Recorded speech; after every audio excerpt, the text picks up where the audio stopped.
We talked about like mindful meditation a long time ago. Is that something you practice normally? Yeah. What does that look like for you?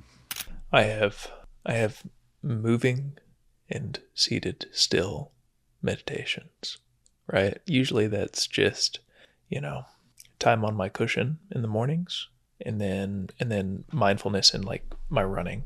It's my favorite place. Uh, stretching or yoga, that's also dynamic, moving mindfulness. My favorite though is running. Mm.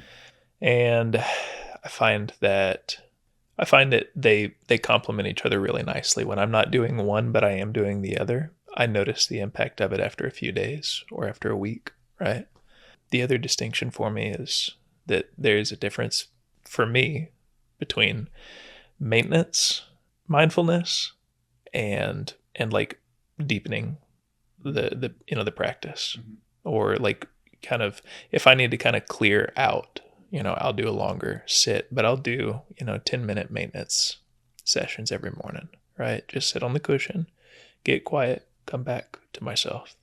So that's a lot of what my mindfulness practice looks like. And how does that practice then apply in your life? Where do you notice it? I don't know that this captures it, but the words that come to mind like regularly when I think about this is it makes it easier for me to come back to myself, to trust myself. It's staying connected and grounded here.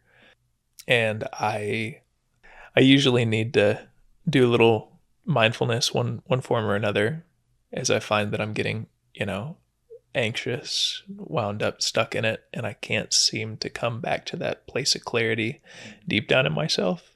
There's not choices I can make that bring me back to here.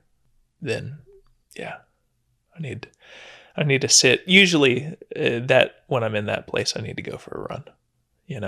Like use my body, go through it. But really, the running or the seated silent meditation, all of it is just somewhere for me to encounter all of my resistance, all of that built up energy of wanting to avoid whatever it is that I want to avoid, and sitting with it long enough to allow it to be and allow it to start to pass through.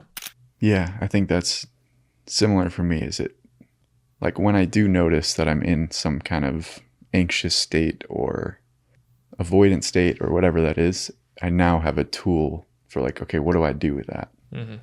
And what do I do that's not like, okay, let me just turn on the TV or go get something to eat or do, any other form of coping. It's like, okay, how do I actually get in touch with what this thing is?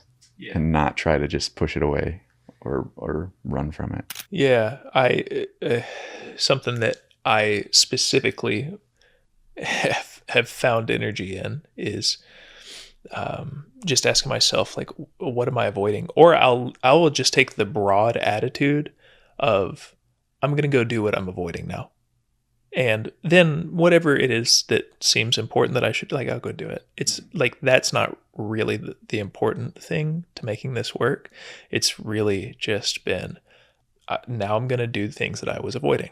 Yeah. And I found that when I make that decision, that broad decision, I actually get a lot of energy and a lot of clarity and focus.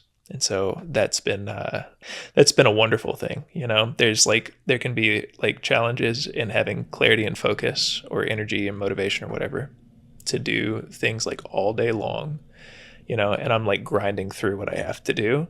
And literally when I shift my attitude to I'm going to do the things that I want to avoid or that I've been wanting to avoid, the energy comes back. It's like there's just all of that exhaustion and lack of focus. It's like my energy was tied up in avoiding something. Yeah. So that's become part of my daily practice, is time where I make a decision. Right now is the time to do what I was avoiding.